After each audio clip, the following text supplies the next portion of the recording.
जब ज़ेरे ज़मीन चट्टानों के दरमियान अर्जी तपशी तवानाई अचानक आज़ाद हो जाती है तो ज़मीन थरथरा अलिफाटती है और कहीं पे ज़मीन चटक जाती है।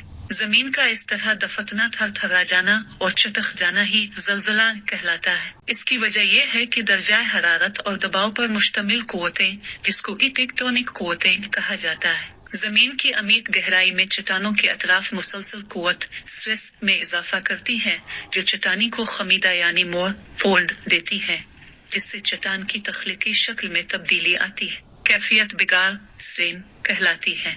जिस तरह एक लकड़ी की छड़ी को मोड़ा यानी फोल्ड किया जाए तो हाथ में मौजूद कुव्वत का ट्रांसफर छड़ी में हो जाता है, गोया हाथ की कुव्वत छड़ी की कुव्वत फी unit area the force per unit area फराहम करती है, जिसकी वजह से लकड़ी के टुकड़े में जैसी कमान शक्ल पैदा हो जाती है, ये तख्लीकी शक्ल में बिगाड़ पैदा होना कहलाती है, जो कुव्वत के उसूल यानी यंग मॉडुलस यंग मॉडुलस से वाबस्ता होता है। जिस तरह से छड़ी मुड़ती है, चट्टान भी कुव्वत लगने पर इस किस्म का रवैया पैदा करती है, लेकिन कुव्वत बर्दाश्त की हद तक भी कुव्वत लगाने से वो टूट जाती है।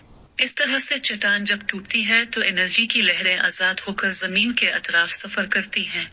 ये ज़लज़ल लहरें होती हैं जो ज़ेरे ज़मीन सफर करती हैं, जिसकी शिद्दत से ज़मीन थरथरा अलिफाटती है। चट्टान टूटने के बाद दरार ज़दा होकर दो ब्लॉक में तकसीम होकर एक दूसरे के मद्दे मुकाबिल हरकत के बाद अपने क़याम और मकाम से दूर हो जाती है। चट्टान का इस तरह टूटने और सरकने का अमल फॉल्ट आरेख्ता फॉल्ट कहलाता है। मुस्तनद तशरीह के ज़लज़ला क्यों आते हैं, लचक वापसी नजरिया इलास्टिक थ्योरी कहा जाता है, जिसके मुताबिक ये पैदा शुदा बिगाड़ की वजह से वकू पजीर होता है, जो फॉल्ट के अतराफ हरकत का बाइस बनती है। ये हरकत अमूदी, उफुकी या फिर दोनों अक़साम की हो सकती है।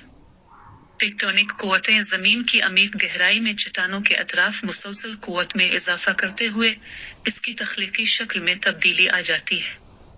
चट्टान के अतराफ पैदा शुदा बिगाड़ कुव्वत आजाद होती है तो तवानाई हरकत करती हुई चट्टानी ब्लॉक को नई पोजीशन में लाकर मुंतशिर होती है और ज़लज़लों का बाइस बन जाती है। इस दौरान बेलोच खासियत की चट्टान का रवैया सतह जमीन के करीब होता है, जबकि चट्टान जो गहराई में है वो दाल रेजिम हरारत और दबाव के इजाफे की जद में होती है और बेलोच पिन को कम कर देती है। गहराई में चट्टान का रवैया लोचदार बेहतर हो जाता है, जो इस बात की निशानदेही करता है कि फॉल्ट की मौजूदगी के लिए जमीन की गहराई की हद होती है। ज्यादातर ज़लज़ले फॉल्ट की हरकत से मुंसलिक होते हैं, लेकिन बाज़ ज़लज़लों के ताल्लुक का तयन करने में दुश्वारी पेश आती है। मसलन कैलिफोर्निया बशमूल 1924 का शुमाली रेज नेओथरिज ज़लज़ला जो दफन शुदा थ्रस्ट फॉल्ट पे रूनुमा हुआ, इनमें से नामालूम था और किसी ने भी सतही हटाओ सरफेस डिस्प्लेसमेंट जाहिर नहीं किया। ये सतह हटाओ से मुंसलिक नहीं होते, क्योंकि ये आतिश फिशा फटने की वजह से ही जन्म लेता है, और ये इस वक्त होता है जब मेघा अर्जी सयाल जबरदस्ती मेघाई में दाखिल होना चाहता है। मेघा के इसने तरह के बर्ताव से कई आतिशगीर अमल सामने आते हैं। ये किसी सूरत में भी फॉल्ट से मुंसलिक नहीं होते। गहराई में ज़लज़ले के पैदा होने की एक और वजह यह है कि 100-670 किलोमीटर गहराई में सर्द और अंदर धंसती हुई अमीक स्ट्रेटर जो मुसलसल मेंटल में फैल रही है, नीचे जाती हुई चट्टान अतराफ चट्टान के मुकाबले में सर्द होती है और कुछ माहिरीन अर्जियात के मुताबिक फैलती हुई प्लेट का यह सतह पर मौजूद लोचदार चट्टान के मुकाबले में गैर लोचदार होती है। जिनमें इलाकों में जमीन के इंदिराज तज़न अमल का इतलाक होता है, वही इलाके ज़लज़लों के इलाके होते हैं। मसलन बहिरोकियानूस के बीचों बीच लावा हलिफाबल रहा है, जिसके नतीजे में नई सतह की तश्कील हो रही है, जबकि अमेरिका और एशिया बशमूल पाकिस्तान के मशरकी और दीगर साहिली इलाकों पर जमीन की तबक नीचे धंस रही है। दोनों इलाकों में ज़लज़ले कसरत से आते हैं।